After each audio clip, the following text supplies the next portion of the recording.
ఒక ఆవిడ అడిగిందంట, అల్లుడికి బంగారం అడిగాడంట. అల్లుడు మంచి అల్లుడే. ఆవిడ మళ్ళీ ఒక పాదిరమ్మ. ఇప్పుడు అల్లుడికి బంగారం పెట్టాలంట. ప్రార్థన చేసిందంట, చెప్పిందంట మోడల్ కూడా. నాకు ఆ బంగారం కావాలంటే ఇప్పుడు దేవుడు రోడ్డు మీద దొరికేలా చేసాడంటే, రోడ్డు మీద వెళ్తుందంటే పొద్దున్న ప్రార్థన చేసుకుంటే 11 వయసులకు దొరికిసిందంట. అంటే ఎవరు కొడుపు కొట్టేసావుగా? ఇప్పుడు నువ్వు ఆనందంగానే ఉన్నావు, అది పట్టుకెళ్ళి అల్లుడికి ఇచ్చేసావు, మీ అల్లుడు అకౌంట్లో వేసేసావు. మరి అది పోగొట్టుకున్నవాడు ఏడుస్తాడుగా. పాపం ఏ ఇల్లాలి పడిపోయిందో, ఏ ఇల్లాలి ఏ అత్తగారు కొట్టేస్తుందో అది పడేసిందని, ఏ ఇల్లాలి ఏ మొగుడు అంటున్నాడో అది పడేసిందని, ఎవరో ఇంట్లో పడి నొత్తినోరు బాదుకుని ఏడుస్తున్నారో అది పడేసిందని, అది మాత్రం నీకు దొరికించేశాడు దేవుడు. వాళ్ళకి అన్యాయం చేసేసాడు. చెప్పడానికి సిగ్గైనా లేదా? పోయి పరలోకంలో ఏమైనా స్పెషల్ కౌశల్ ఉన్నాడేమో, ఆయన డిజైన్ చేసి ఆకాశం నుంచి కిందకేసాడేమో, అది నీకు దొరికిందేమో. అసలు చెప్పడానికి సిగ్గు ఉండాలి కదా.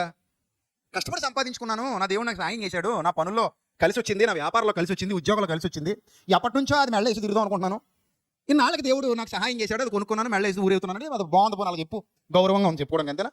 అవునా? మా ఆయన గారు ఏదో బిజినెస్ చేశారు, కలిసి వచ్చింది, ఒక నెక్లెస్ చేయించి ఇచ్చారు, ఎంత గౌరవం ఉందో చెప్పడానికి? లేదా మాకేదో ఉద్యోగం చేసాం, ఉద్యోగంలో డబ్బులు ఎక్కువ వచ్చినాయి, ఒక నెక్లెస్ చేయించుకున్నాం, మెళ్ళ వేసి తిరుగుతున్నాం, తప్పే లేదు. అంతే, ఎంత గౌరవంగా ఉందో చెప్పడానికి? ఇక్కడ దారిలో దొరికిసిందా? ప్రార్థన చేసే దేవుడు ఆలకడుపు పేలకడుపు కొట్టేసి నీకు పెట్టేశాడా? అది సాక్ష్యం. అది వినేవాడికి ఎలా అనిపిస్తుంది? అమ్మో వీళ్ళ దేవుడు ఆళ్ళది వీళ్ళది పడిపోతే వీళ్ళకి దొరికేలా చేస్తాడు, అది వీళ్ళు పట్టుకుపోతారని చెప్తారా?